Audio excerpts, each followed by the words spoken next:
Bom, vamos entrar então no assunto, né, do direito do consumidor, que é o que aproveitando interessa o Dr. Bruno aqui agora, já que a gente introduziu o assunto falando sobre o direito do consumidor nos planos de saúde, a gente queria ouvir do senhor, então, o que o consumidor mais reclama junto aos órgãos competentes em relação aos planos de saúde?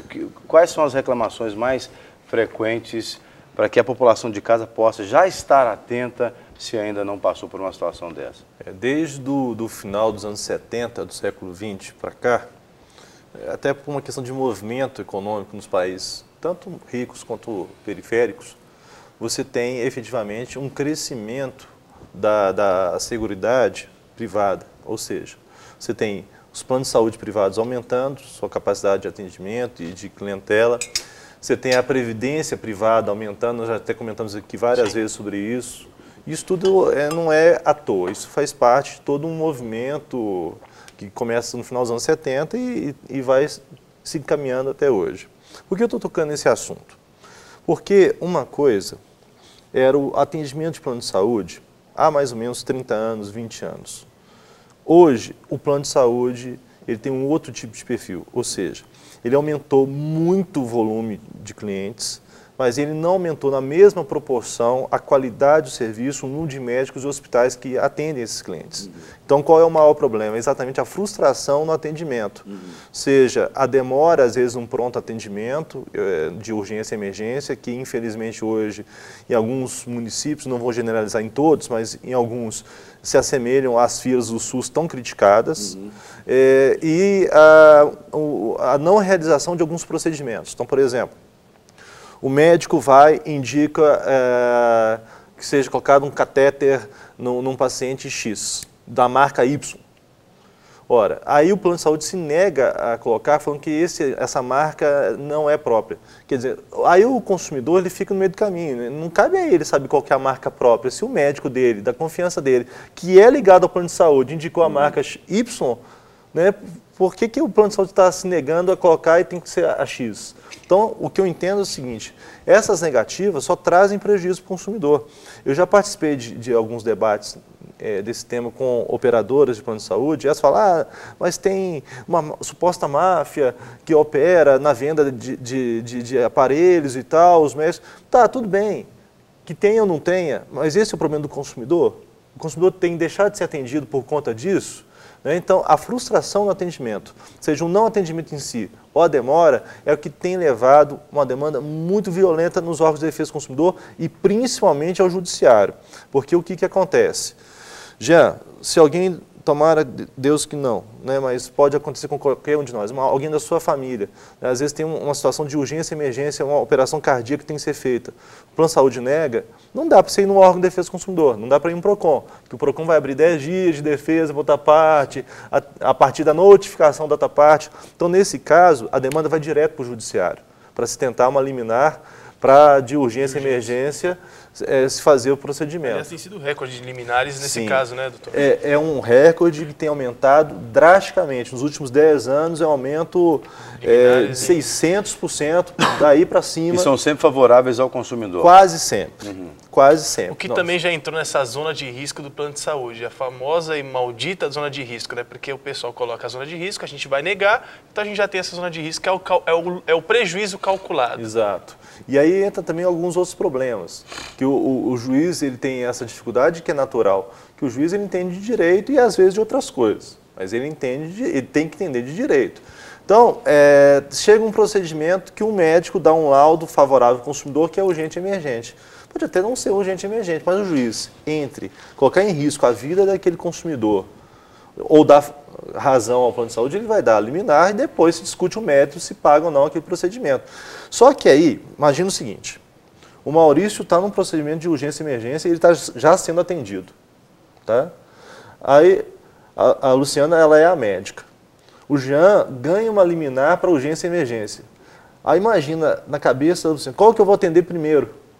O que veio com a demanda judicial, que o juiz está falando que vai me prender, inclusive se eu não atender, mas o Maurício também é urgente e emergente. Então, essas decisões judiciais que têm ocasionado um problema de uma outra ordem, que é, vamos dizer assim, furando a fila, às vezes, de uma situação que já é urgente e emergente. Então, nós temos que repensar isso tudo. Será que precisa também criar um braço técnico de amparo ao judiciário para melhor avaliação desses casos, mas tem que ser uma avaliação rápida, senão a pessoa morre também? Nós falamos aqui há pouco tempo que a gente entende que o governo deveria tomar uma atitude contra os planos de saúde, como se tomou contra as companhias telefônicas, né, de proibir a venda de plano de saúde até eles regularizarem, porque o que você enfatizou é muito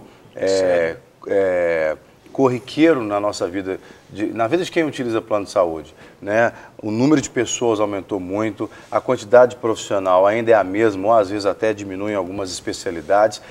As restrições em locais de atendimento, ela é uma realidade também nos planos de saúde. A negação de exames. Exatamente. Sim. Então, quer dizer, não seria o caso de repente, um órgão dos consumidores ou uma associação entrar com um processo na justiça para que seja feito, por exemplo, esse impedimento, porque parou de vender plano de saúde, eles vão ter menos clientes entrando, então é menos possibilidade de ganho.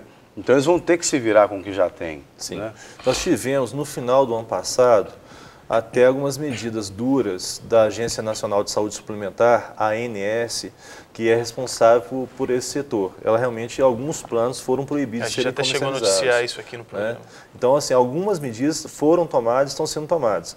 Eu pessoalmente, quem me ouve falar nesses últimos 10, 15 anos de defesa do consumidor, sabe o tanto que eu sou crítico em relação às agências reguladoras. Eu acho que elas são muito lentas para algumas decisões. Mas é do perfil também da agência, porque ela não é um órgão de defesa do consumidor propriamente dito. Ela, na verdade, é um setor balizador. Misto, exatamente, para que vai equilibrar o mercado. Então, ela tende a dar decisões favoráveis ao consumidor em alguns momentos, mas outros momentos favoráveis às operadoras. Então, vou pegar um exemplo.